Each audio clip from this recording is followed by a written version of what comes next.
OG Ma. What's the deal, baby? What's good?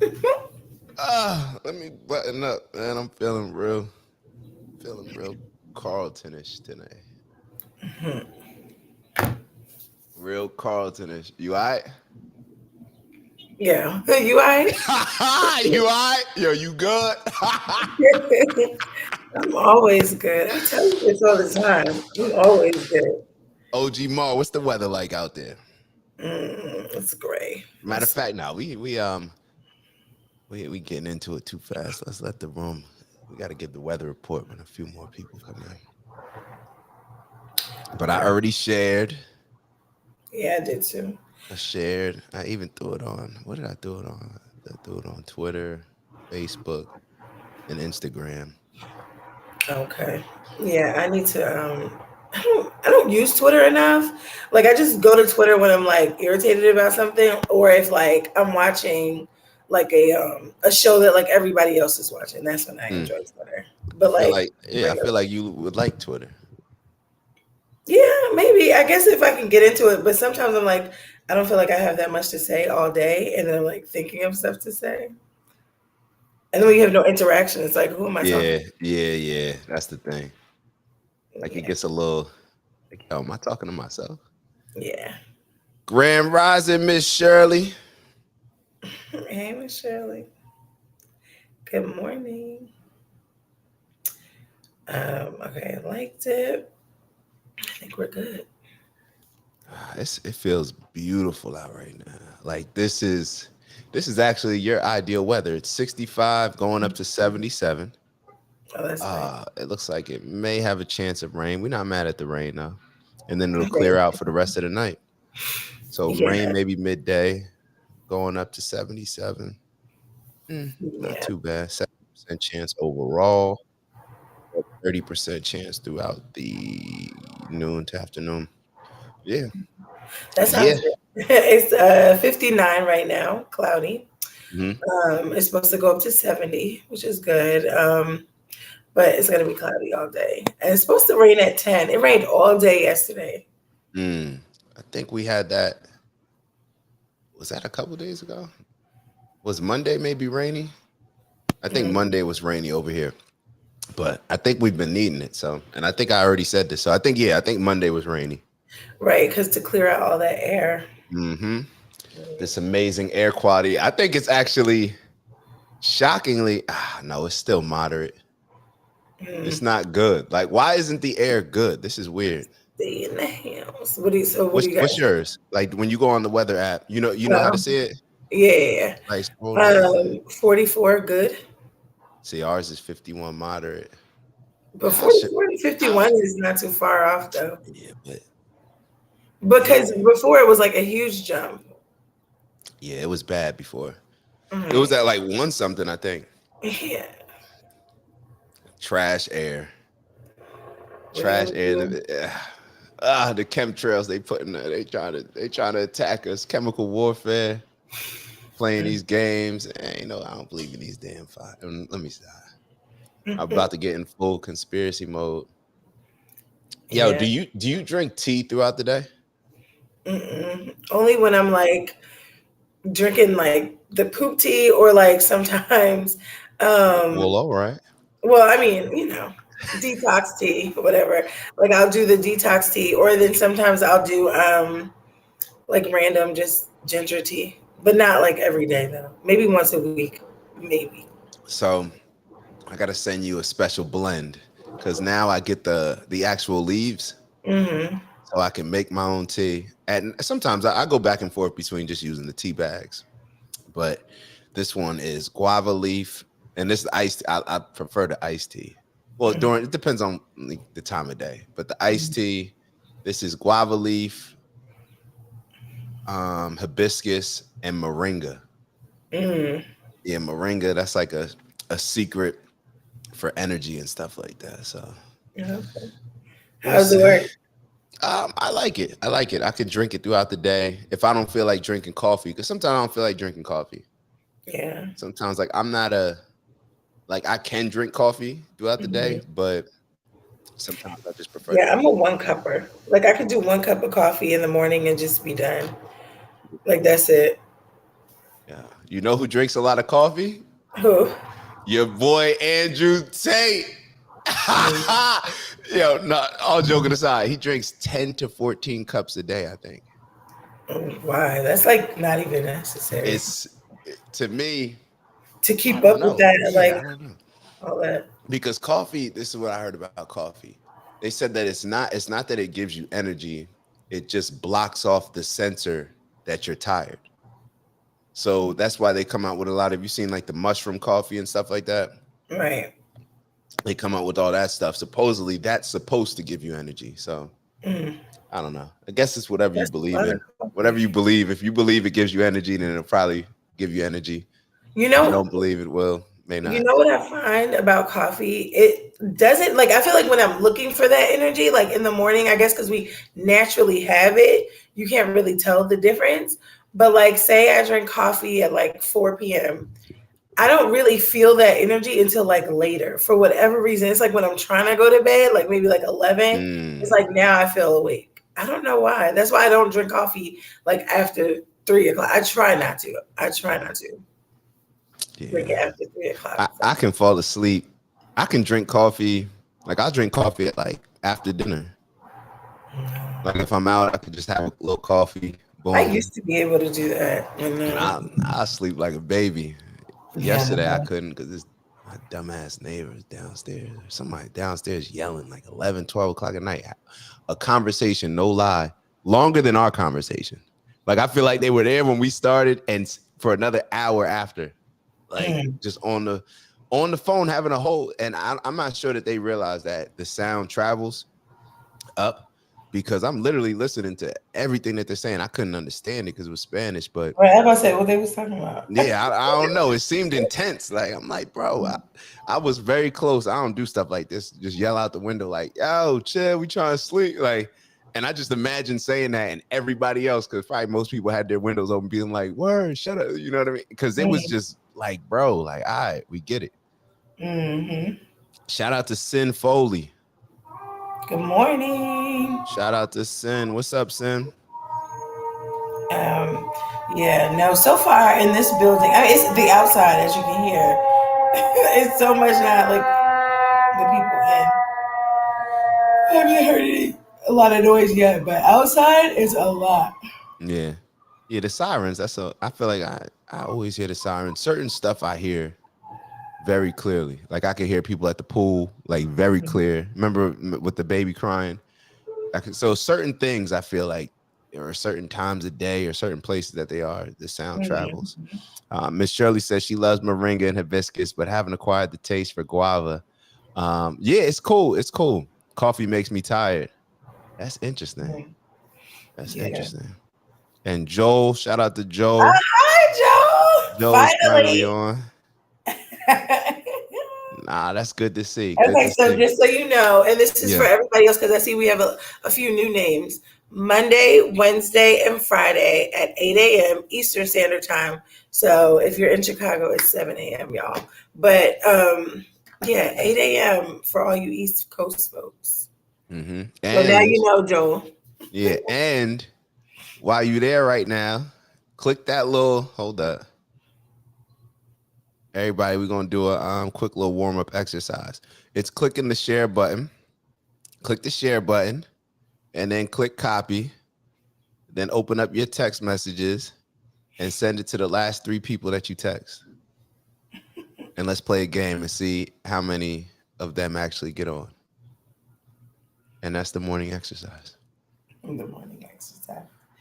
All right, OG Mar, what we got for today? What we got? I think you were going to start 15 seconds going in Oh yeah, so 15 seconds relaxing, I thought. at the start. Yep. Yeah, so 15 seconds. OG Mar asked me to do this because she needed it after our conversation last night. But 15 seconds to just focus on, obviously, Mar. Well, if you're not familiar, at the end, Kamari will do 15 seconds of just kind of, I don't know, what do you call it? Like settling your mind, getting ready for the Yes. day. But we're gonna do it 15 seconds in the beginning. So 15 seconds while we're here. We're just going to make sure that we're super present, leaving all the, troubles, problems, challenges that we all have outside, just so we could be fully locked in with our community on here. So 15 seconds. Before we start the 15 seconds, think about all the things that are annoying you right now, that you're dealing with, the person on your job that keeps coming close to you with the bad breath, all this, whoever it is annoying you, remove them from the equation. And we're just going to take 15 seconds to just take maybe about 4 deep breaths. So close your eyes, take 4 deep breaths. Let's go now.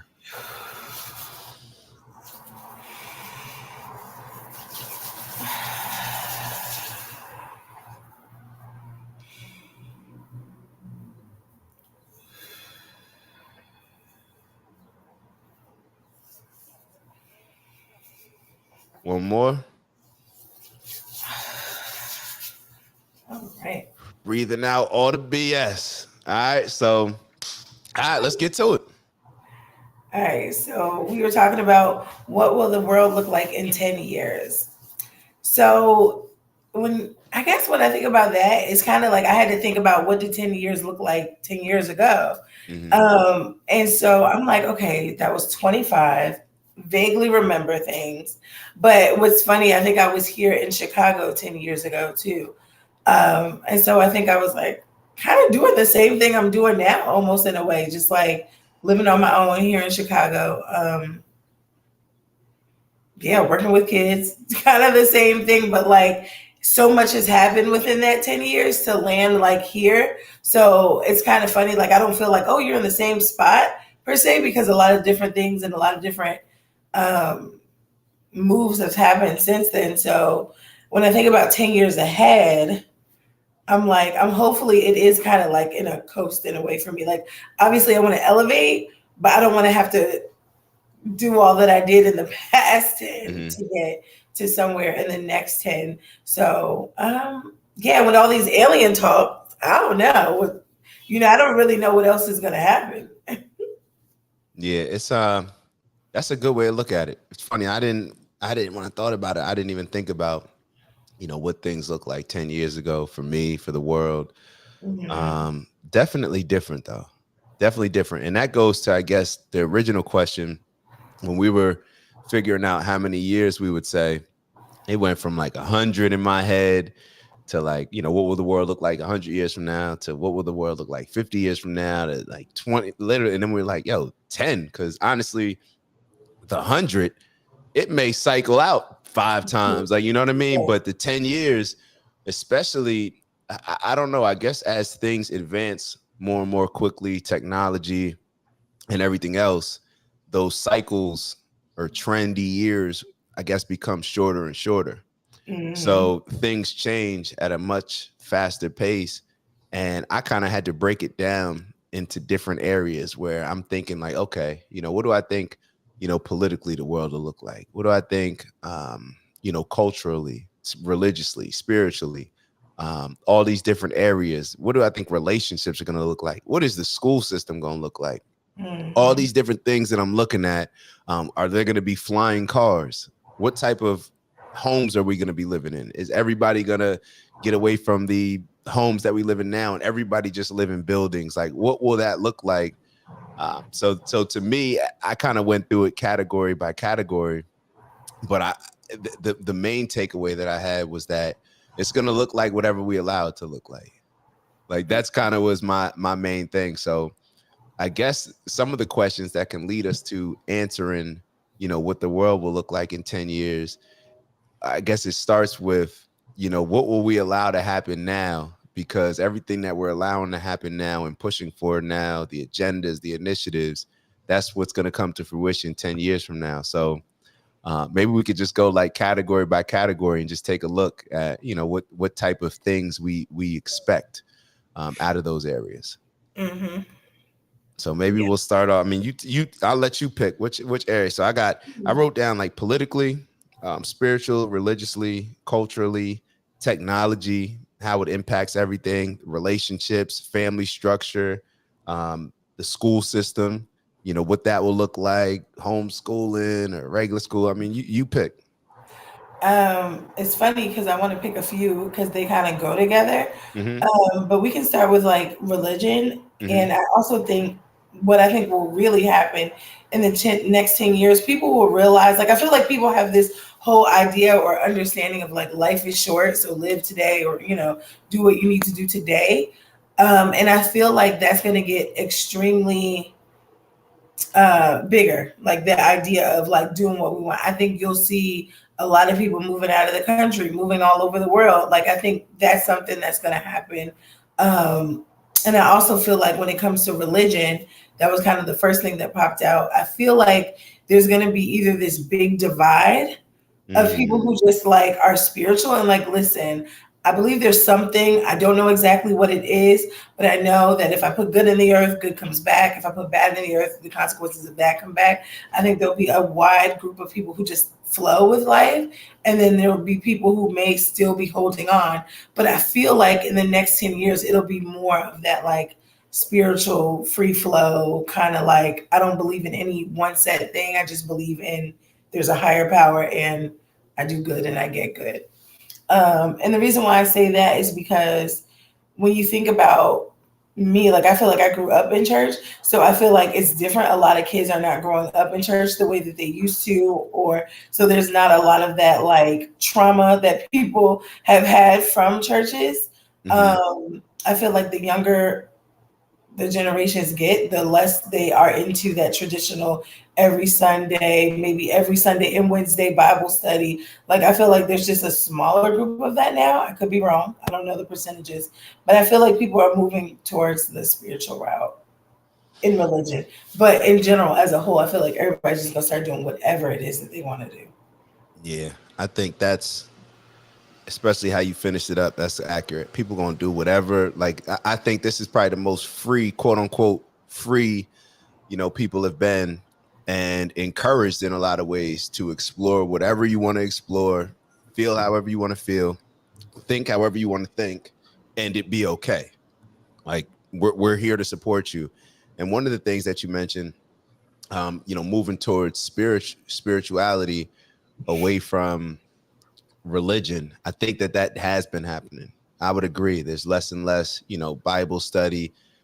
Even if there's still a great amount of people that identify, let's say as Christian, Muslim, or Jewish, I think there's still a lot less actual, people living those lives. So where Right. you may identify with something, but you hear all the time more like a spiritual approach. Well, I don't go to church. I'm more just spiritual. I'm Christian, but I'm more just spiritual. I definitely see that a lot with the Christian faith. I'm not sure as much as with the other ones.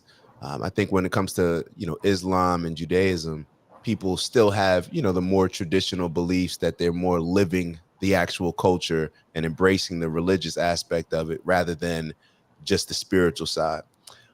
My thing with the spiritual side is as it continues to go more and more spiritual, I think people are going to realize that it's not enough. I think people are really going to realize that it's not enough because, and this is just my opinion, not that I'm saying that it's not enough. I think people are going to realize that, religion, I don't know, I guess everybody has a different purpose for it, but it's to guide you to live a certain path, to live a certain type of life. So I think that the spirituality for a lot of people, not everybody, but it's almost like a safer, a little watered down, type of religion where, it allows you to have something where it's like, well, I believe in God, but I don't necessarily just live by all of these particular values and standards that the religion places on me. So that's kind of how I see it. But I think that it's going to keep going towards the spiritual standpoint. But Yeah. in a lot of ways, I don't think that it's going to be enough to have people embracing living a certain type of way, if Yeah. that makes any sense. Yeah, no, that makes sense. I think when you think about who's raising who, right? So now, and it's hard to believe like we're the real adults right now. Like that's the Yeah, crazy part because I yeah. don't feel mature enough to lead. As I like don't feel you're mature enough to lead it. No, I'm just I don't feel mature enough to feel like, yo, we're the adults, we're the grown folks in this season, but we are, right? So, with that being said, I look at how I think and the people around me and their people, and just this generation, like how they think and how they approach life and how they approach parenting and how they approach religion. I think that because we come from that phase of, like, I guess, well, that age of where, like, it stopped being strict for us, like right around maybe like our high school years or teenage years, things started really getting lax. I'll say that was like the beginning of things not being as serious, right? Where like you have a say so a little bit more. Everything is not, I'm going to whoop you so that you understand. Like, even with parenting, things have changed over the years that are like crazy. We don't even put kids in timeout anymore. Mm. Um, Wait, but I what? think, no, we don't For really do real? the timeout thing. Yeah, no, it's redirection. But that helps too. If I was to Explain like that. break it down, Mm-hmm. it makes sense as well. Mm-hmm. But it's just one of those things that, like, so many different things have changed. And so when I look at our generation and like we're the adults now, I think it's going to be like pulling from so many different places to make that like guide, or make that like, okay, well, when I was growing up, I did go to church and this is what worked. Or when I was 17, I was Buddhist and this is what we did and this is what worked. So we'll be meditating, praying, like I feel like there'll be so many different things from here and there that will help us guide along with that like free flow mindset. Mm-hmm. Because I find myself doing that too now. Like I'm like, okay, well, I enjoy this aspect of this religion, and I could see myself doing that, or picking and choosing from different things. And I think that back in the day, they fought against that. Like, if you were going to be Christian, you need to be Christian to the day you die, and you need to like put your right hand on the Bible and like go with that. Whereas like now, it's kind of like, well, I don't have to do that if I don't want to, and I don't believe anything will happen to me if I don't do that. So I think that fear again too from religion is kind of fading, and shoot, we haven't seen anybody come back from the dead. We haven't seen anybody come back from like the Bible, like how the Bible tells those like elaborate stories. You don't really see some of those maybe miracles all the time on earth. So you're kind of like, okay, this was just a story to help me understand this or help me understand that. Get I got it. So now I'm just going to apply that to my life however I see fit and do what works. So That was everything a you're lot, saying, but, no. That was good, and I'm just gonna make a quick comment, and then I'll read. So we had some good comments in the chat, but everything that you're saying makes me wonder if now is the time where there will be a prophet, now come back, just to kind of, like, I'm thinking if that's what happened in the past, where people kind of got a little bit lenient, a little more lax, but then they had a prophet come back and it's like, oh, I bet now we believe, like, we're back, like it we're might back. take that. It might Yeah. take that because if we've been so far gone without it, how long have people been saying, Jesus is coming back? Like my grandmother was like, "Oh, these are the end of the times, end of the," and we're all just like, "All right," like your mom told you that, like you know Yeah. what I mean. So I don't know, but if it does happen, hopefully I'm on the right side. I don't like Mm, because I'd be scared too. Because I mm, don't know. I kind of am leaning towards the like, is this stuff real? Because like nobody's ever come back from the dead to tell me if heaven or hell is real. Like so, I don't yeah. know. This reminds me of I don't know if y'all familiar. Quick little tangent. Then I'm reading these. Brother Polite. You know who Brother Polite is, right? Yes. Yeah. So Brother Polite was in some debate. Brother Polite is not. He's not real. Well, I don't want to get into what his outlook is, but he was just debating somebody, and he Hmm. was talking about exactly what you were saying. Like, yo, you know how many generations in my family sat around waiting for Jesus to come back and waiting and not doing, taking action, all this other stuff. And they just pretty much just died waiting on him. So I don't, yeah, it's really like, it goes back to, like, a lot of this stuff goes back to that saying where it's like, if you believe you can, or whether Hmm. you believe you can or whether you believe you can't, you're right. It really boils down to what you embrace, what you believe in. And if you believe it, then I guess it'll hold some weight. But I Uh, want to go and read G. Shout out my brother G. G wrote, "You believe in something, but you don't want to commit, and it's less accountability. I'm speaking from my personal struggle." That's the same yeah. thing with me. And it almost sounded cool in a way to say, I'm not religious, but I'm spiritual. It's like an out. It's an easy out. You know what I mean? Like, it's something that it gives you the ability to pick and choose what you like you said earlier. And we've all done it. It's like, yo, I like that aspect, that aspect. There's not that anything's, I'm not saying here to say that something's wrong or right about it, but it's just the reality of it that when there is not a commitment, then we're guiding ourselves because we're the ones picking and choosing what's best for us as if we know what's best compared to if something else is guiding us, then we're following another path. So that's, I guess, for us to decide what we're going to go with. But, you Yeah, know, 'cause I can understand it from that point because it's like if I was, yeah, it is like an easy because I feel like if I was to say, okay, I'm completely Christian, there's a lot of the things that I would have to stop doing that I don't want to stop doing, right? Or I don't feel mhm, the need to stop doing. Or if I was to go with a different religion, there'd probably be a certain level of. I remember, okay, so yeah, I joined this Bible study group. They had to, bro, Bible study every day for 2 hours. mm, I quickly was like, yeah, I don't think this is for me because my level of commitment was not there. My level of commitment for studying the Bible to that degree wasn't there. To give that amount of time to it wasn't there. To even feel like I wanted to be around people like that all the time. Because there was even a point where she was just like, as you dive deeper into this, like you'll start losing your regular friends. And I was like, well, I don't know if I want to risk my friends for this. And mhm, so that was me just totally like, nah, this is not what I want to do. But again, I think we have this like also I feel like we have this like inner compass, right? That I really do feel like leads us in the right direction, but it always shows us that part of us. Cause it's like if we said we have this, and I'm working through this, but if we have this like inner religion, if our inner compass is what our religion, our standards, our foundation, all that is, we go against that sometimes, right? mhm, How many times do we go against what we feel like we should be doing or what we feel like we should know? And so I feel like sometimes what we need is already instilled in us, but we fight against that. Like, you know what I mean? We fight against that. And so when we fight against that, it just shows us where our loyalty lies. And so if we can't commit there, how can we fully commit somewhere else? Or sometimes we fully commit somewhere else and we don't fully commit to the inner compass. Because there's been times where you've seen people in the church get overused. Like Sister so and so is here every day, opening and locking the church, cleaning up, cooking food. She's not getting paid. you're right. I've seen people take care of people at the church more than they take care of their own kids.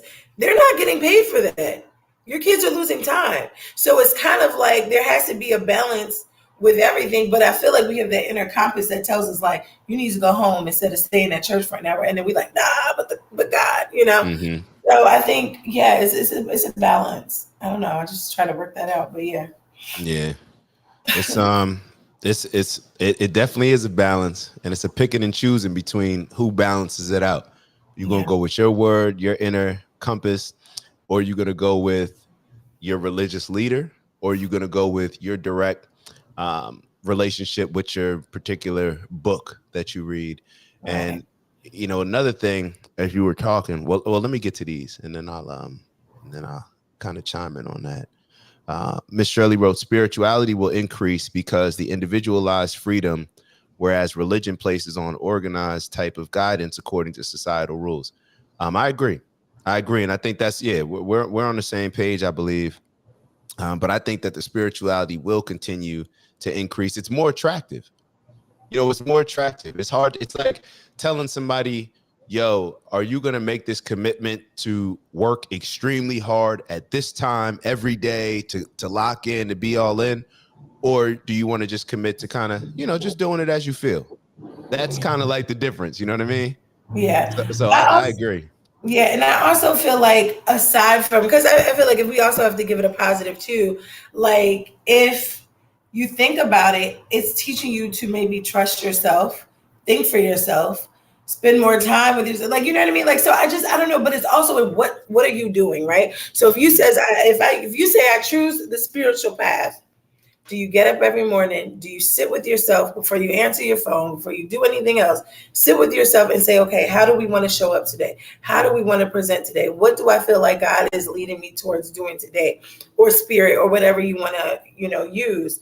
I think that even in spirituality, there's certain practices, there's certain things that you need to be doing, whether that's journaling, whether that's taking inventory of your week, whether that's checking in with yourself, whether that's meditating. So I feel like, again, there's work to be done on the spiritual side as well, which I think sometimes when it comes to all that like spiritual healing and all that work, that's almost a little harder than religion, because religion is just like, give it to God. Let Jesus be the middle. Let Jesus be that person. And you're like, boom, Jesus paid it all. I don't have to worry about it anymore. Whereas spirituality, I think, is more you reap the consequences of having to sit with that. And there is nobody between you and God. It's just you and your source. And you're like, okay, I have to get this up off of me, or I have to repent for whatever, I don't know, whatever process you look like, if you feel like you're not moving in the right direction. I feel like sometimes in Christianity, it's kind of like, well, my sins are forgiven, or I can pray about it and everything is cool. Where sometimes with spirituality, it's more of like, what am I going to do about it now? Or what do I feel guided to do about something? Or now I'm noticing my patterns, or I'm noticing different things. So I don't know. I feel like there's work to be done in both, but I think a lot of people do use spirituality as a cop out versus, it's like, I don't want to believe anything right now. And I get that. Shoot, we go through life and so much happens to where, like, yeah, I don't feel like healing. I don't feel like doing the work. I don't feel like praying. I don't feel like reading in this season. I just want to go with life. But I think life also shows us too that we need something. Like, not enough, right? So we do need something. Yeah. And one of the things that comes to mind, and shout out to Lucille, because Lucille, I'm gonna get to your comments, but good morning, beautiful people.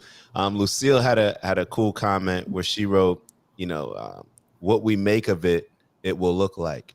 And that's kind of what I was thinking earlier when we started off. Just literally whatever we allow to happen, or whatever we cause to happen, that's what it's going to be in 10 years. And I know a lot of times we will kind of de-emphasize our individual impact in that overall change. All of us will sit here and be like, the world, whatever it looks like in 10 years, little old me, I can't impact that. That'll be our mindset, which is, again, taking accountability off of our actions by saying, like, well, I don't impact this overall thing. It's almost like with voting. It's like, yo, my vote ain't going to make a difference, so I ain't going to vote. But if everybody embraces that mindset, then it almost creates its own group of people where it's like, oh, those are the people. It's a large group that people that don't think that their impact is going to be significant. So I definitely agree with you on there. Shout out to Kiki. Hey, girl. Kiki, before I get into your next comment, Kiki, I just wanted to share a couple thoughts, because one of the things, as I'm thinking, when you said like 2 hours of reading the Bible and Bible study, the first thing that came to mind was like, yo, back then when they, used to probably be all into the like readings and stuff like that, scriptures, there probably was less TV. Now I'm dating it back, a while ago. Less TV, less distractions, less all these things. But then I'm also thinking about like, well, shoot, maybe their version of TV was going outside and playing. You know what I mean? So I guess the distractions are always there. So that was kind of like a cop out, even in my way of thinking, to like rationalize why they were able to commit to, diving into the books more so then rather than now. And I also think too, when it comes to praying, or not praying, but like reading the Bible and stuff, or like being very intense about it, or trying to go from one way to another, because a lot of the times too, even I saw with that group, everybody was going from a life that felt like a piece of shit in order to gain this beautiful life. So you almost feel like it's a brainwashing. You know what I mean? Like, you know what I mean? If I'm filling my head up with this for 2 hours a day, I'm only talking to certain people throughout that day, and these are the people that we're constantly having this type of conversation. It almost felt like you guys were they were brainwashing me to believe a certain way or to think a certain way or to realize that how I was living or thinking or doing before was so evil or so wrong or out of God's will that like eventually at the end of these Bible studies, like I'd be like, oh man, I really better go with God. You know what I mean? I really better, and it was just like, well, this is what my inner compass told me. And this might be just for that season.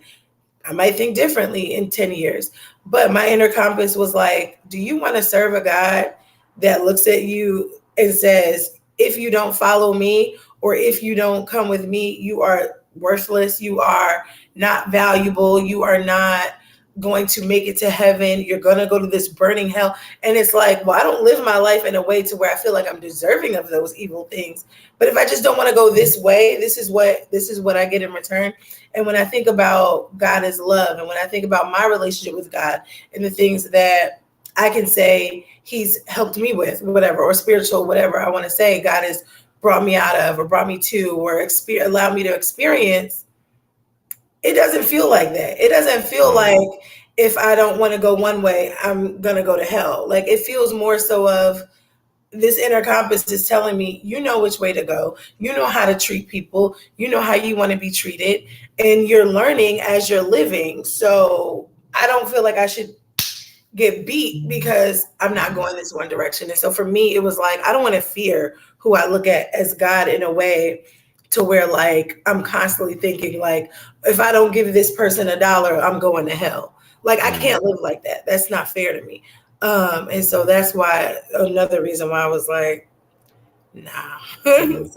So my question for you, as well as a question to myself and everybody else, and we're gonna get through I promise you, we'll get through all the comments, and we got Kiki coming up first. But there definitely is less fear.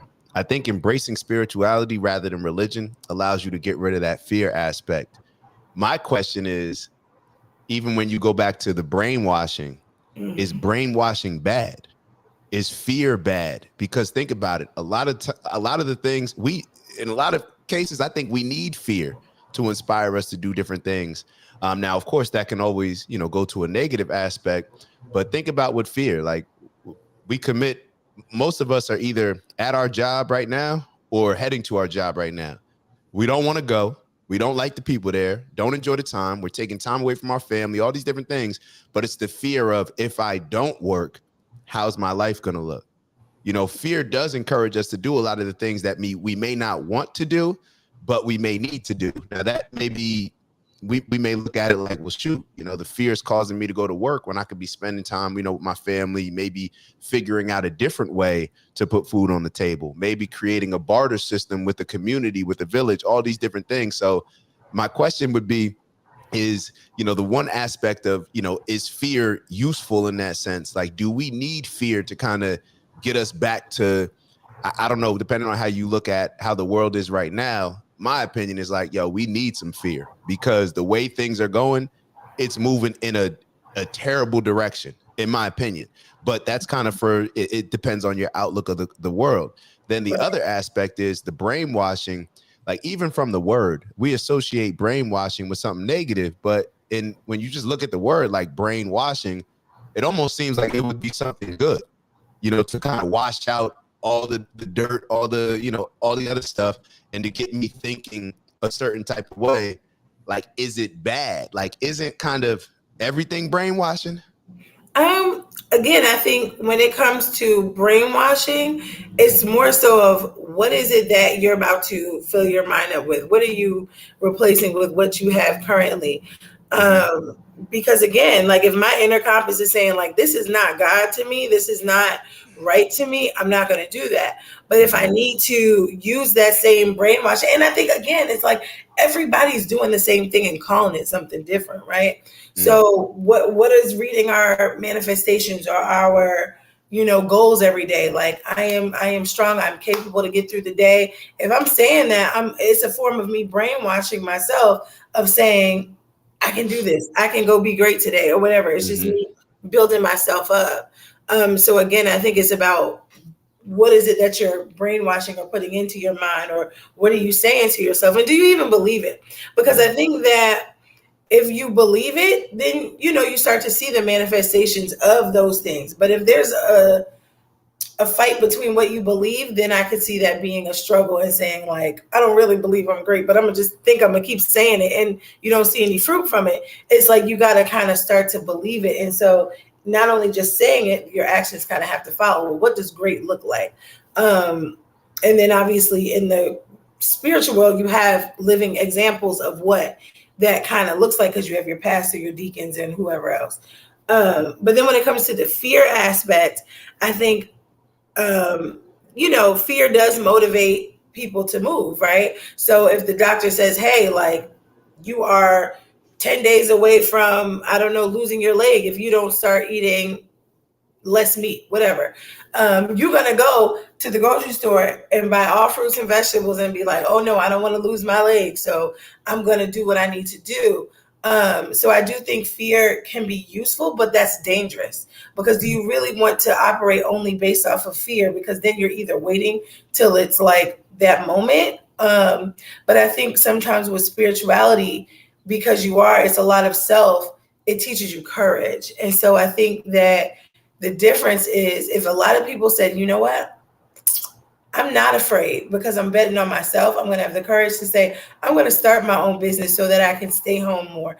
I'm going to start my own business, whether that's selling fruit to the neighborhood, and I see that too in a lot of cultures. They do that. They're not afraid to sell watermelon on the side of the road. They're not, and I don't want to use another races or whatever, because I see Black people doing that too. But there are certain people who it's like, what do you value? What is it that you really deem important? Because you'll do that. Again, like we said, whatever it is that you really want to do, you're going to do it. And so if you say, yo, I'm a mom now, I need to be home, but I need to still make money. Yo, if I got to make bread and sell bread every Friday, and you'll see moms at, like, farmers markets who are selling body butters or who are selling things, and their babies right there or their kids are right there. People make it happen. So I think it's more so of, do you really believe in yourself, or do you really believe in, I gotta go to work every single day? Because you can make it happen. It's just a matter of the structure, the courage you have in your, the belief you have in yourself, the hustle. So I think, yeah, fear is something that is like, it almost makes you feel like this sense of emergency or like uncomfortableness. But I do think sometimes we have to use fear with our own selves, like Kamari, like, let's get it cracking. Like, you know what I mean? Because this is going to happen. So I think fear is a natural thing that happens regardless of what. So we don't have to really go looking for it, because 2 + 2 is 4. What you put in sometimes is what you get out.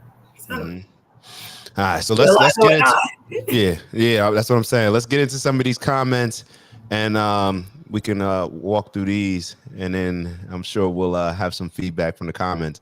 But Kiki, shout out Kiki, wrote, I think the world will increase with the number of entrepreneurs, free thinkers, and/or spiritual people, a decrease in the population, and females in leadership. You touching on a whole bunch right there. I'll try to keep it short. I agree with the entrepreneurs. I think we're all in agreement with, more free thinkers, or quote unquote free thinkers, and spiritual people. A decrease in the population. We know, shout out y'all boy Bill Gates, man. We know what he's aiming for. He always talks about depopulation and all that other stuff. So when the powers that be, start talking that stuff, is definitely something for us to pay attention to. And Kiki, are you saying, and females in leadership positions? Yeah, we definitely moving towards that. It's definitely, in my opinion, a more feminized society that we're moving towards. Hi, Miss Pamela. Grand rising to all. I hope it's definitely a grand rising for me. I hope everybody else feels the same. Shoot. And shout out to Miss Pamela for the grand rising. They try to get on me for that, so I appreciate you entering that into the chat. Then we got Miss Shirley showing Miss Pamela some love. Bez G in the building. Good morning, checking in from Dallas, Texas. Tell our big bro and I said what's up. And then Sin. Okay. So Sin had an interesting comment.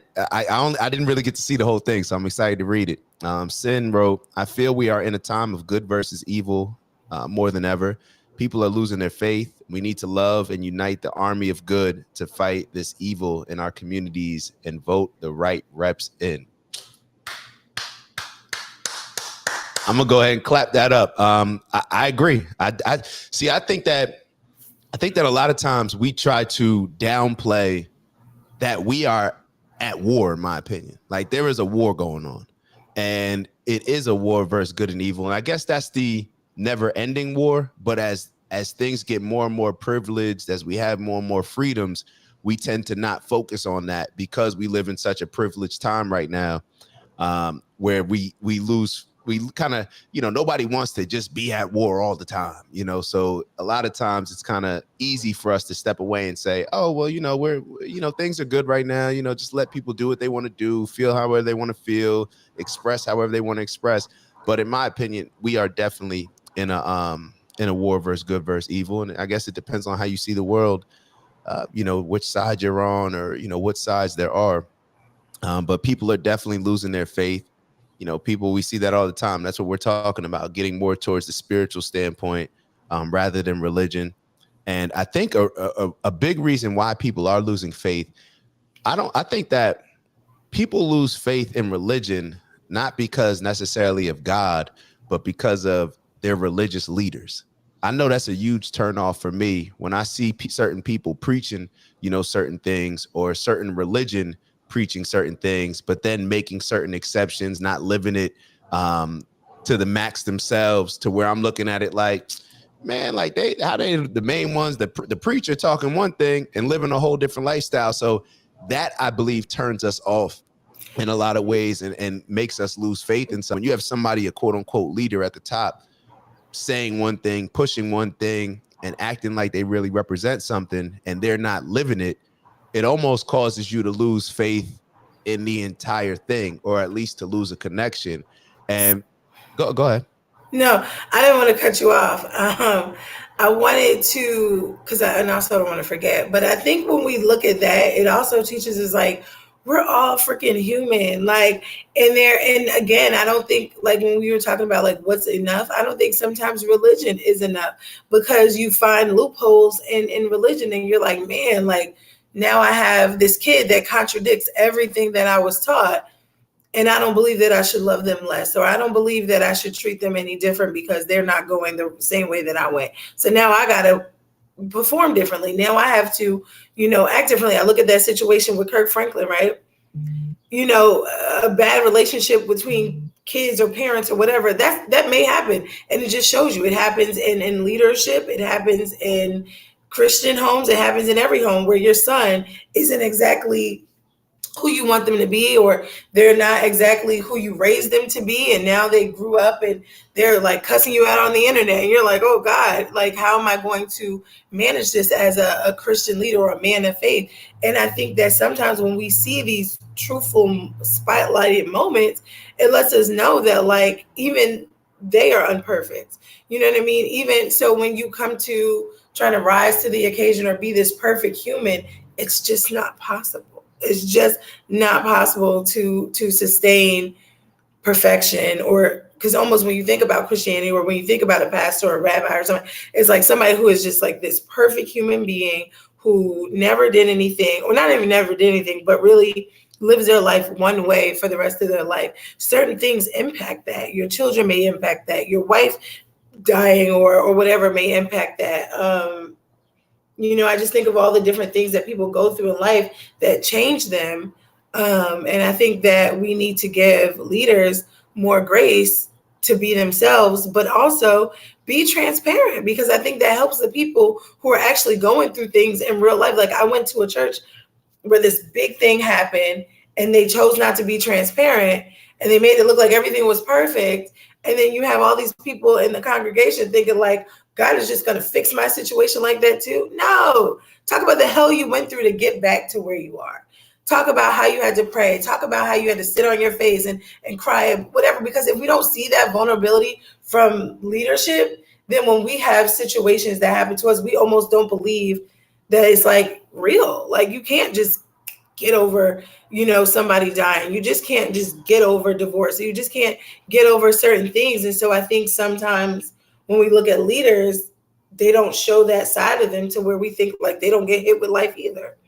So yeah, to that point where like we lose faith in leaders. Now there are some who are just downright grimy again, who totally lack everything it takes to be a leader, and they get into it for greed or they get into it for power. And then you see that and you're like, whoa, okay, yeah, no, I need to walk away from that. But again, I do believe it all comes back to that spiritual one-on-one. What is your compass saying? What is discernment saying? So I don't know. But yeah. Yeah, I think well my opinion on that is that we have too many self-elected leaders.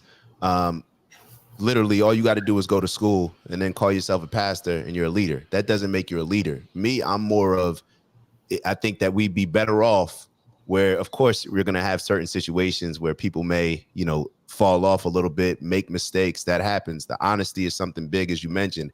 However, when we elect people based on their actions rather than based on, oh, I'm just, opening up a church or I'm just opening up this place, you just elected yourself a leader. Nothing in your life that you had to qualify for put you in this position of leadership. None of your actions that you lived, nothing that came with it. So therefore, you're just a self-elected leader. And how many people would self-elect themselves as a leader that don't necessarily qualify for that? But that's what happens when there's no rite of passage or any particular order that needs to happen for you to rise to this place of leadership. Yeah. And that's and there's not all faiths have clergies. The Baha'i faith is one of the newer faiths that there is no clergy, there is no leadership, there is no pastor. So you don't have those type of people, and it puts more of an emphasis on you to make sure that you're going through it and, holding yourself responsible to these things, using your own thinking based on the concepts that they have, but that it takes away that clergy. So therefore, in my opinion, there's nobody that can kind of manipulate the system. It puts more of the responsibility on yourself.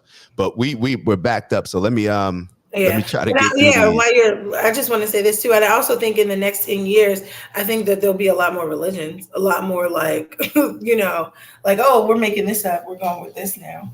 I do think that. Yeah, I can see that. Miss Pamela wrote, I hope to still be here 10 years from now. We hope as well. Healthy and helping families secure their family's financial future with financial vehicles that we haven't had in our life toolbox. Some people may need to tap in with you. Divine and deceitful. Now, Bez, we need a little more context around that. We get to the comments a little bit late sometimes. So give us some context around that, and then we can elaborate on that as well. Sin wrote, we do need fear to some extent. Need to fear consequences to make better decisions. I agree. Lucille wrote, we must fear God, not people.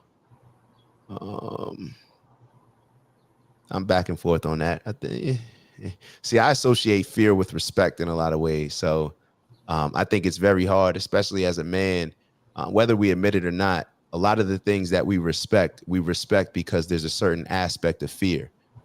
You can perhaps, I think that people can fear somebody without respecting them. But I think in a lot of cases, the things that we respect, it's because there's a certain aspect of fear that factors into it as well. It may not be all fear, but there is a certain aspect there, in my opinion. And Bez wrote, ain't no God sending us to a place after we die. And if so, send me to hell away from the rest. No. You need prayer. We're gonna pray. Them 15 seconds gonna be intense for you today. Shoot, that's how he feel. That's how he feel. That's crazy. Lucille wrote, fear is demonic. It doesn't come from God, but the devil. Which is stronger, fear or love? Which is a stronger emotion, fear or love? And in my opinion, we could sit here and say love is stronger, but I'm going to call cap. I'm going to call BS, because just look at the things in our day-to-day life. We've probably never been in a position now more like where we claim, I'll just say claim, that we love ourselves. Like, we are the most self-loving generation of people maybe ever. However, we also may be the most unhealthy group of people ever. So how can we say that love impacts us? Because if loving ourselves does not make us want to become healthy, if loving ourselves doesn't make us want to elevate and maximize our potential, therefore it ain't really doing much. And when it comes to the fear aspect, if we're scared in certain cases, or just have a respectful fear, like fear doesn't necessarily have to be shaking in our boots, worried about something. It could just be like, well, I'm fearful of this happening, so therefore I'm going to make sure that I take care of this so that doesn't happen. I'm fearful. So I guess it depends on how you look at it. Love should be. I don't, would it, see, to me, Well, you got to think about what your meaning of love is, because some people say, because I love myself, I eat healthy things. Because I love myself, I don't entertain certain things. Because I love myself, I allow myself to grow. Or, it's just really, how do you look at love and what do you see it as? Because again, what are the results? What are the results of love and what are the results of fear, right? And so I think if you think about what does it really feel like when you love yourself, it is doing the healthy things. It is doing the smart things. It is having boundaries. It is being at peace. It may not always be the fun thing to do, but normally loving yourself is supposed to be healthy. It's supposed to, but Yeah. does it motivate you to get the stuff done that you don't feel like doing? Yes, love will make you show up to family. Love makes you show up for your family every day when you don't feel like it. I believe love makes you show up as a parent when you don't feel, I mean, yes, you may fear your kid not loving you or growing up a certain way, but love gets you back up every day. Because there's some moments where you be like, yo, I don't have to put up with this. I don't want to put up with this. I don't need to put up with this. But love woke me up and said, okay, you know what? Let's try again. Let's do better. But I also think, again, what's your definition of love, and what does that really truly mean for you? Yeah, I would Some have to people hear just some. have it misconstrued. I would have to hear some definitions, because I see a whole lot of people when I'm walking around that love themselves. People that love themselves don't eat the way that we eat. We literally put garbage in our body every day. We are the most unhealthy. It's to the point where in the United States, there's certain ingredients, a lot of ingredients that we put in our body all the time that other countries have banned. Like, we Right. literally put garbage in our body every day. We're not healthy. We don't take care of ourselves. But if you ask anybody, we love ourselves. It's to the So point maybe where that's not an we aspect of love. Yeah. but it's to the point. Well, who's to say your definition versus this person's definition versus that definition? I just know that fear universally creates motivation to do certain things.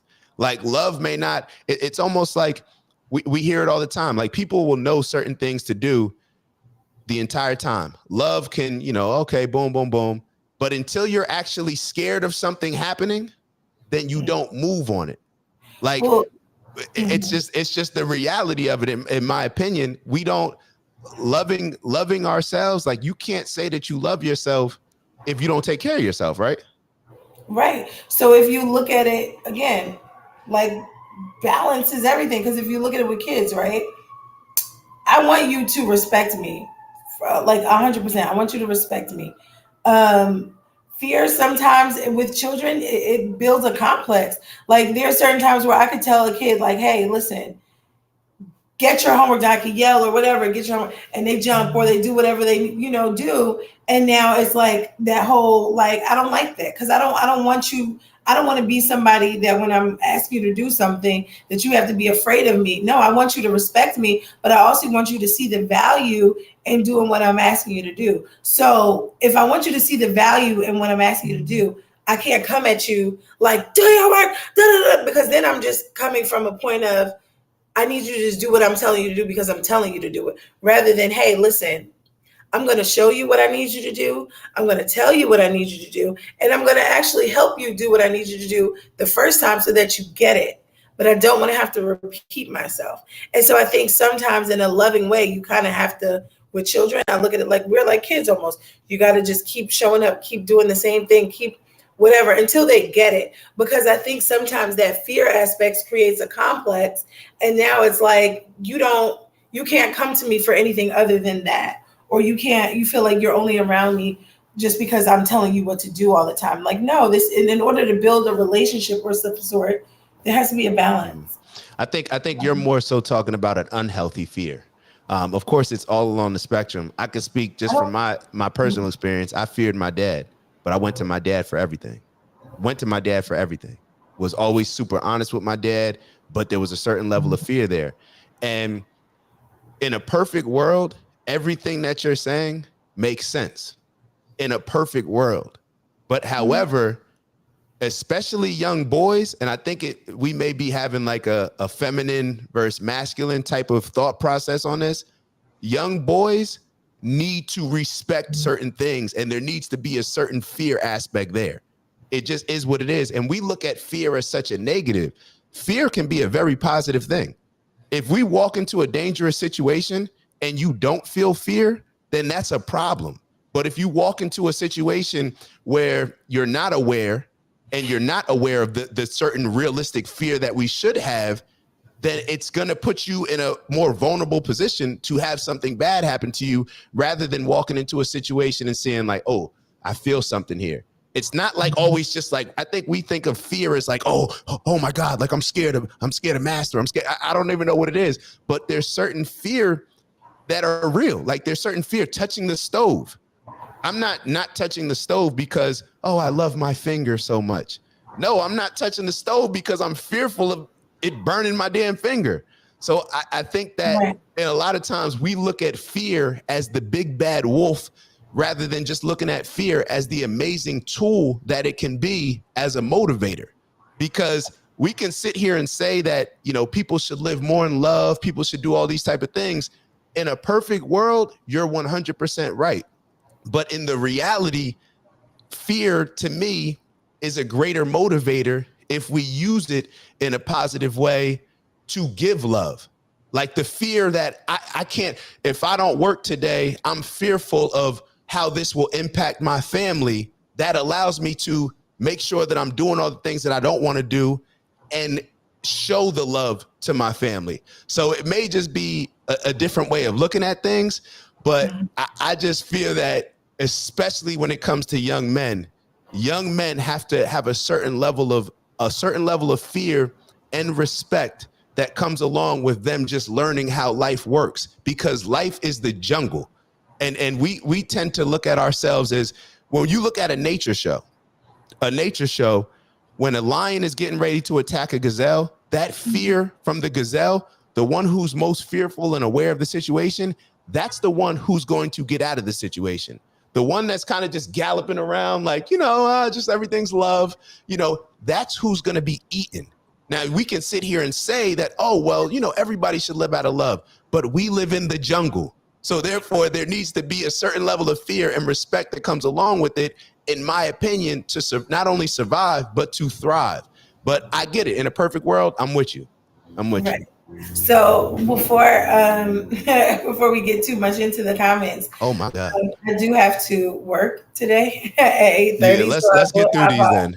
All right, let's get through these. 5 minutes. So Bez wrote, once life begins, it begins, and once it ends, it ends. We had no concept of life or a spirit before we were born, but now we're going to have a forever existence once we die. Nah, I think that's to each his own. It's to each his own. I mean, if certain people, you can't sit here and say that Malcolm X doesn't have a real impact on me. You know what I mean? Malcolm X is dead, but I guess it's the impact that you have while you're here that determines how long your legacy and everything else, your life, will live on and impact others. So it's to each his own, Lucille wrote, the Bible is clear about not to be afraid. Fear is more than 30. Fear not is more than 30 times written in the Bible. Lucille wrote, again, I think it's what you believe. Yeah, it's what you believe. Like some people believe the Bible, some people don't. So it's like what you believe. If everyone reads the book of Revelation, they will understand the time that we are living in. I'm not ready to scare myself like that. I've heard about that. Like everybody's like, read Nah, I'm definitely gonna read it. Job 28:28, and this is what he says to all humanity: the fear of the Lord is true wisdom. To forsake evil is real understanding. You dive into that, Pops, because I'm not sure I'm not sure that I totally understand the fear of the Lord. So then it's saying it is you should fear the That's what I'm Lord. saying. Yeah, that's what I'm. But I just wanted to make That's, sure that but see, that's where. So this is right here. This is a prime example of it loopholes contradicts. within the Yeah. Bible. You know what I mean? So where she's saying, where Lucille is saying, "Fear not," and then he's saying, "Well, just fear me." You know what I mean? So I don't know, but Yeah. that's the reason why some people may be like, "Listen, I ain't got time to figure it out. I'm just gonna wing it by myself." Yeah. Yeah. It's a lot of that. It's a lot of that. That's why straightforward and direct to me, just like you said with the pastor, being honest and transparent. That's how I receive information. Like it's hard when, if you look at scriptures, you can't go based off of, and I know people are going to get upset with this. It's hard to go based off of a book because it's your interpretation. Everybody can read the same sentence and get an entirely different interpretation based on where they are in life, what they believe, and everything else. So when it's written down, it's tough. So you do have to rely on, some of your own understanding or whoever your religious leader is to kind of, I guess, Yeah, give or you the maybe allow direction. that inner compass to say, "What does that mean for you?" Yeah, yeah. Sin Foley, Sin Ro, I have to work now. We'll watch the rest later. Everybody have a great day. Now, I appreciate you tuning in, Sin, if you're still on. Definitely, when you check it out later, we're looking forward to having you on again. I guess the next one will be Friday. So Lucille wrote, I only respect truth. Whose truth? That's my question. Whose truth when it comes down to it? Because whose truth? Like, how do we find out the truth? Do we go based on, the stories that we're told? Do we only respect certain things that we can see and verify with our own eyes and ears? Or what's the truth?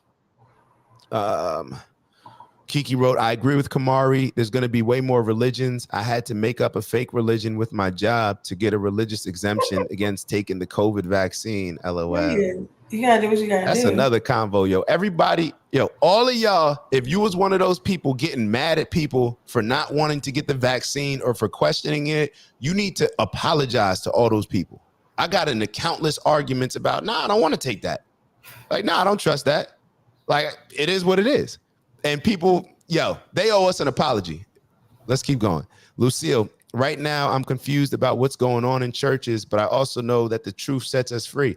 I'm very confused about what goes on in churches, but to me, the church has nothing to do with religion.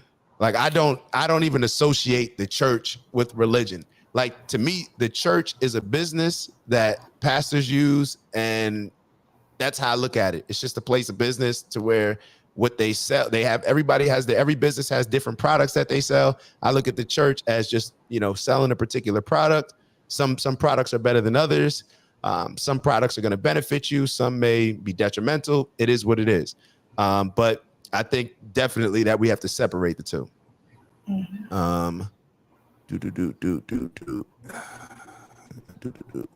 Baz, help me out a little bit. Pops wrote, God has given us his truth in the Bible. We are responsible to study it and discover what he expects of us. We should ask God to show us his truth and then take the time to listen as God reveals it. That's if you embrace the Bible. Like is it all comes back to what do you believe? Yeah, it's like what do you believe? So, like if you don't because believe in the Bible, God, regardless of what anybody says, you could say it was told to somebody. God didn't write the Bible. And God definitely didn't write the Bible that is in 99% of churches that says the King James Version. When you sit when you sit down and you open the Bible, God ain't write that because it's been through how many different translations, how many different changes that we've had. So unless you got the original Bible, then you can't sit on that. And even the original Bible, like, let's be real, man wrote it. We could say that, God inspired man to write it. It is what it is, but it just goes based on what you said, what you believe. Yeah, I think it's pretty interesting, but I think it all comes down. Oh my God. Bez wrote, why pray for me since I don't believe what you believe? I need help. I agree with that. Okay, so the part about you talking about sending me to hell is what is like. But if that's what right, if that's what you believe, but for me, it just sounds so like what? But it sounds like that based on religious standards. And let me kind of let me. No, for I me don't it know. just sounds like crazy. But Well, who's to say that you know what hell is? And based on what Bez wrote, he said, "Send me away from everybody." And honestly, away from most people is probably the best place, because I if don't think that's everybody's healthy. going, I'm just, most people sin, right? Most people have all these things, and when it comes to heaven and hell, I'll give you an example of why I don't respect certain aspects of heaven and hell. You can be a rapist, you can rape little kids, and as long as you accept Jesus, later on, maybe 5 years from now or a year from now, accept Jesus as your Lord and Savior, and you become Christian, you can go into heaven. However, somebody else who lives a righteous and honorable life, who does not identify as Christian, who does not identify Jesus as their Lord and Savior, they will not get into heaven based on the biblical rules. So that's what Yeah, I'm not saying to believe. Yeah, I'm not saying to believe that or to go with that. I'm just saying what he said about the hell well, part. maybe hell's not a bad place for him. Again, right? Again, maybe hell's not a bad place. It just Yeah, didn't sound like like who's the hell? Hell is just bad based on what the Bible says. If you don't believe in the Bible, then it is what it doesn't is. doesn't. Yeah, give me 1 second. I'll be right back. Mhm. I said I'll be right back. Yeah, no problem. Ant wrote, "Anger is a stronger motivator than love." Thank you. Like I feel like we're missing out on that, and we're not understanding that anger and fear are way larger motivators than love. Love, especially how it's used right now, stop it. Like, knock it off. Like when we talk about love is based on actions, in my opinion. Like, love is, you saying that you love somebody means absolutely zero. Love are the actions that you show to deliver certain things in a certain type of way, to come through. So therefore, love to me doesn't motivate anything. And in a lot of ways, it motivates us to do the wrong, silly, goofy stuff rather than a conscious fear, and especially when it comes to anger, but a conscious fear that is going to be, okay, I'm fearful of this. I'm fearful of not coming through here. I'm fearful of not taking care of my body because all the things that may happen after that. To me, that's a bigger motivator. But if y'all think that love is a bigger motivator, then in my opinion, we'd be in a much better place, a much healthier place as Americans or humans in general, if love was really the biggest motivator, because that's all you hear nowadays. Love, love, love. But in all actuality, hold on, we got to get more on the left. There we go. But yeah, so it is what it is. I guess people will have their own opinion. Lucille wrote, "Where does love come from? It comes from God, and we all know that Jesus is tough love." I don't know. I don't know. Like Kamari said, it really goes based on what you subscribe to. Because if there was no religion, let me ask you this: if there was no religion, before there was religion, and there was just a mother and her kid, or let's look at the animal kingdom. Like, there doesn't need to be Jesus involved in a lion taking care of their cub. Or if somebody does not believe and is not religious, they can still illustrate love by taking care of their family. So I get it. Like, if you subscribe to that, then 100% you're going to see things through that lens and speak through that language. But if you don't, then it's not to say like, oh, if I don't have Jesus in my life, I can't have tough love. Or if I don't believe in, religion right now, that I can't love.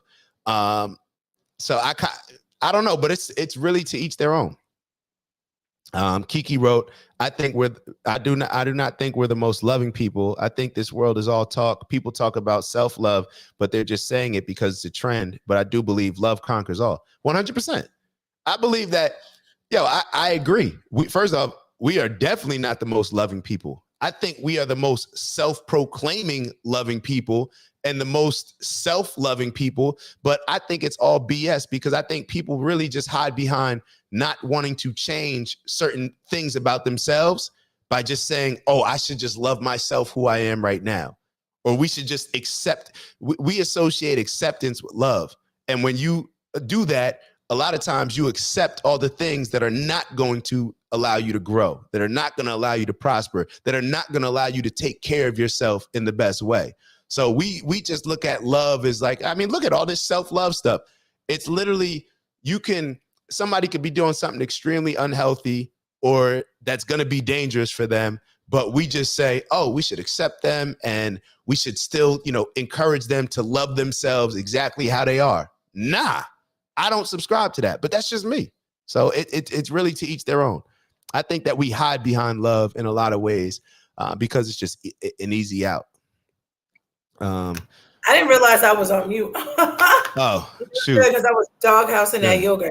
But yeah, I think there should definitely be a part 2 on this because I definitely. think that, maybe we'll talk about self-love on Friday because I do think that needs to be addressed. And we got to talk about other areas of what the world looks like 10 years from now. So we only really focus on the religious, spiritual aspect. That's cool, but we can keep it going.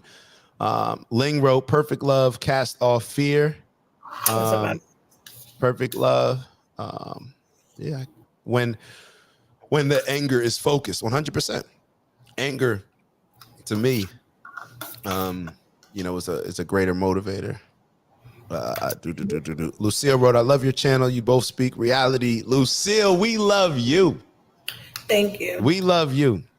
And we want to make sure that you continue to come on because you were very insightful. We appreciate that. It allows the conversation to not only go on, it allows it to grow in different areas that we may not be thinking about. So definitely appreciate you as well. Like we say, this is a conversation with y'all.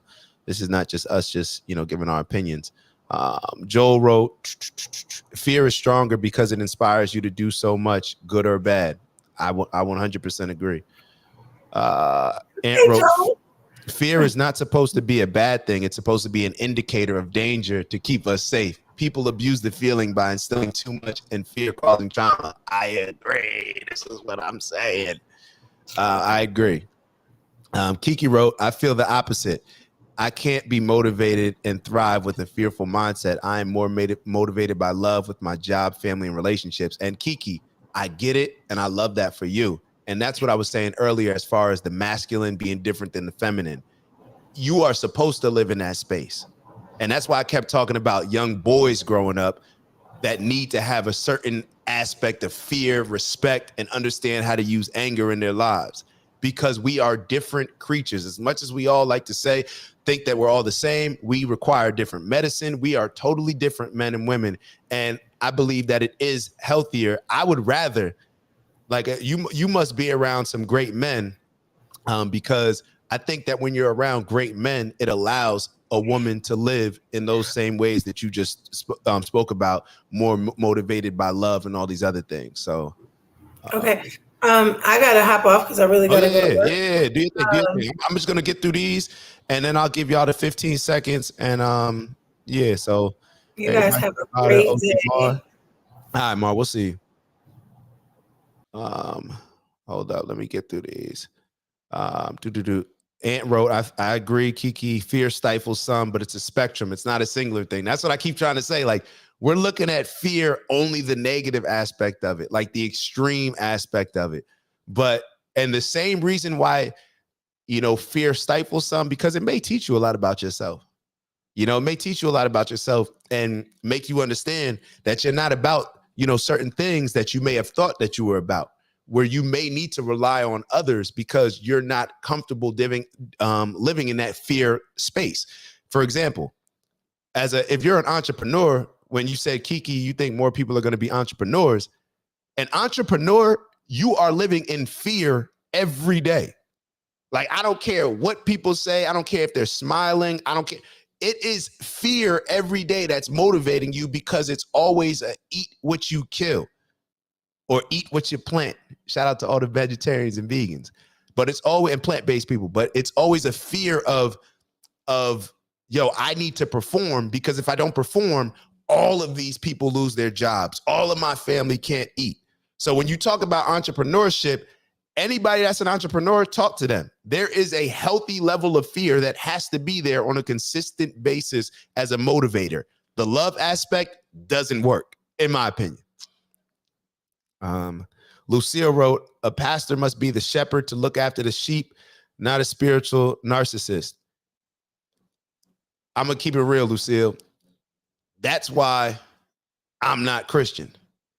That's why I'm not Christian, because I'm not a sheep. I'm just not a sheep. So therefore, I don't need or want any pastor, or even maybe this is just based on the pastors that I've interacted with. But even overall, I'll give you some perfect examples. You know why I'm not Christian? I heard some people talking about, this is going to be a hot topic. Andrew Tate mentioned it, and I don't want to make the conversation about Andrew Tate, but a lot of these Christian pastors, they are changing and compromising a lot of stuff based on the current agendas, the LGBTQ agenda, the feminist agenda, all these agendas.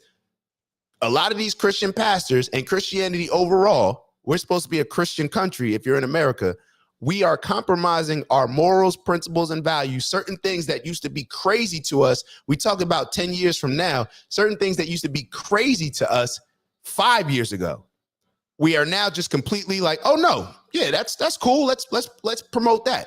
Let's do this. So that's the aspect of it I don't respect, because whenever you have a pastor, a man or a woman, they're always going to, or more likely to, compromise themselves based on society. And I don't like that. Like, to me, if I'm following something, then I don't want what I'm following to compromise, because if they're compromising and naturally followers and sheep will compromise, then where are we going to end up? We're going to end up lost in a place. So, which is, I would argue, where we are exactly right now. So when you say sheep, I agree. I agree that may be exactly how it's intended to work, but that's why I don't subscribe to it. Lucille wrote, the truth of God. Excuse me.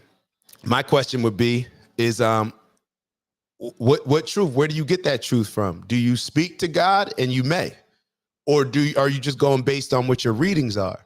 And we all have to understand that when we read something, it can be interpreted in so many different ways because it's written down. So it's always going to have a human component that shapes our perspective, whether it's us shaping it through our own individual moral compass that Kamari was talking about, or it's somebody else, a religious leader, shaping it for us, or it's our experiences shaping it for us. Because as we read something, the reason why we all can read things and get totally different takeaways from it is based on our experiences and how our experiences have shifted our perspective and biases. So y'all let me know what y'all think. Ant wrote, side note, the book of Revelation decoded on Audible breaks it down pretty well. Dope. I'm gonna have to get into that. I want to check that out. I started reading the Bible. That's another thing. For there not to be, when I talked about rite of passage, how can you be Christian and never read the Bible? And that's something that the Baha'i faith embraces, to where you get to a certain age and you are required to do an independent study on the particular religion to see if that's something that you want to, I guess, be a part of. When it's hard for me to respect a religion, to where I say this all the time, where in school we had to do book reports. We had to do book reports on goofy books just cause, right? But here we commit ourselves to an entire way of life, and there's not even a commitment to even read the book. Most Christians haven't even read the Bible. So to me, that waters it down and takes away a lot of the purpose. To me, that should be a requirement. Bez wrote, what about truth in the Quran, truth in the Torah, truth in Hindu scriptures? That's what I'm saying. Like, whose truth is the right truth, or whose truth is really the truth? Because perspective determines everything. We look at how I'll give you a perfect example. One of the big things right now is racial critical race theory, right? Like teaching about slavery and all this stuff in schools and stuff like that. Whose truth? Because the slave's truth is totally different than the slave owner's truth, right? Totally different than the person down the street who didn't own slaves. So whose truth is the truth?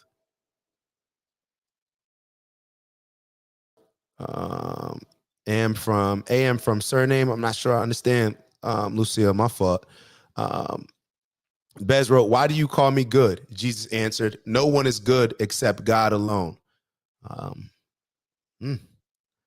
Folks worship Jesus and he clearly says not to, LOL. Come on, where y'all at? Bez coming with is what y'all thinking about that? Oh my God, yo, I'm back. I'm catching up on these. Go to heaven with Donald Trump and the KKK. They believe in Jesus as well. LOL, hell is all good for me. I don't believe in either though, Bez wrote. You allowed to, yo, I'm open to, believe. You got to believe what you believe. Lucille wrote, 10 years from now, I'm going to be 62 teaching my grandchildren or homeschooling them. I think that's amazing.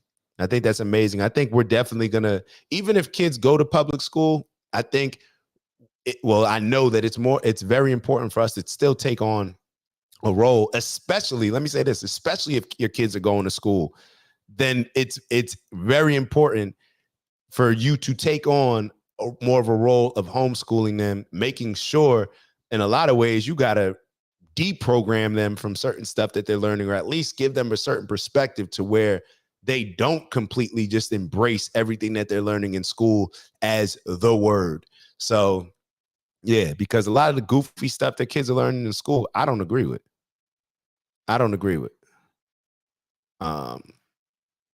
Most teachers just teach what they're taught. So who's to say that they're taught the right thing? Lucero, will you make time for a part 2? I have to go to work too. Yeah, part 2 on Friday. And then we got to wrap it up.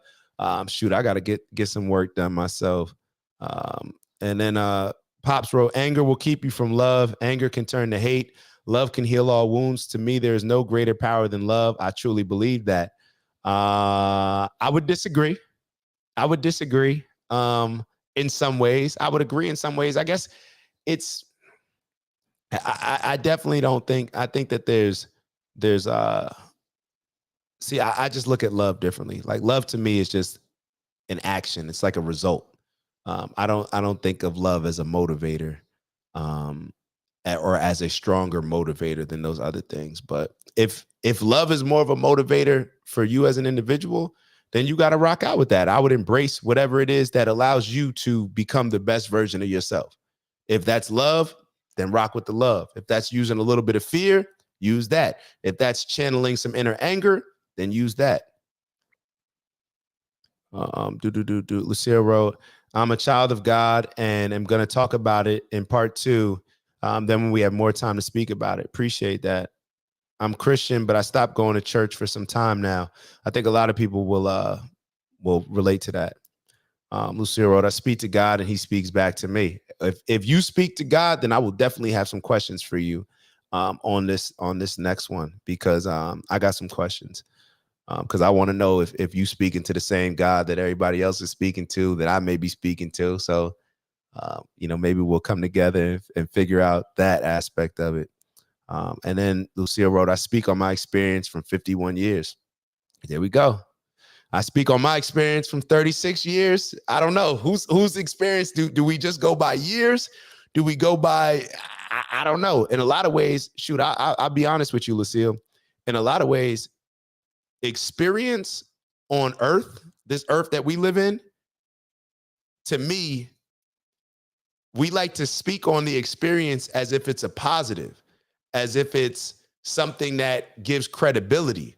But in a lot of ways, experience makes it very hard to learn new things. And I'll give you an example. When I have conversations with people that are older, set in their ways, for example, my parents, my dad, we will go back and forth on something to where it's just like, Dad, you don't want to even be open to understanding something, a new concept, and he may just be set in his ways based on his experience. But when I talk to young kids, you talk to a 6-year-old, a 10-year-old, a 13-year-old, when I used to talk to them in our program, they would be so open to receiving new information. They're more sponges. They're open more so to learning. So experience can be a pro, but it can also be a con as well. It can also be detrimental because we only tend to base things on our experiences rather than being open, like when you're younger, to the understanding and appreciation of a bunch of different experiences. So it really that's why life is so great. Life is so bad. However you see it, it'll probably kind of come to fruition in that way. Kiki wrote, I think God is within us all. You just got to do shadow work to reach your higher self. We're all godlike. Kiki, you know how I feel. My aim is God status. I don't aim to be like any man. I don't aim to be, I'm God status, yo. That's what I'm striving for. That's what I believe I am. It's in me. So why would I not claim it? So I don't know. It is what it is. But let me give y'all real quick before we get off. Let me give y'all 15 seconds to kind of finish it off. I know this is like religion always riles people up. And it's good because we had some great conversations, and just what we did in here, we had people from all different types of faiths and backgrounds. And look how we were able to have a super respectful and productive conversation to where we're all open to understanding like how different people see it, comfortable with expressing exactly how we see it. So perhaps this is what we're doing right now. This is exactly where we need to get to. So, I'll let y'all sit with that one, but let's just do 15 seconds to kind of, just get a little reset. 15 seconds to get rid of all the BS. I'll read your comment, Ant, but then we got 15 seconds, get rid of all the BS, just a few, just positive breaths, excited and optimistic about the day to come. So Ant wrote, I've been blessed, good or bad, to experience different things in life. I've made it a point to always open to new concepts and ideas. I like how you wrote good or bad, because it's like that saying, good, bad, who knows? A lot of the blessings may come through bad experiences because we got to learn different lessons. So who's to say whether it's one thing or not? But it's just about having that positive, optimistic mindset that you're describing right here. And that's what we should go into the day with. Everything is an opportunity. So I want us, before we take the 15 seconds, I want us to just think about everything being an opportunity. So as we're taking our deep breaths, we're breathing out all the negative, breathing in all the positive, optimistic energy, with the understanding that everything that we go through today is, let's look at it as an opportunity. So 15 seconds. Ready? Begin.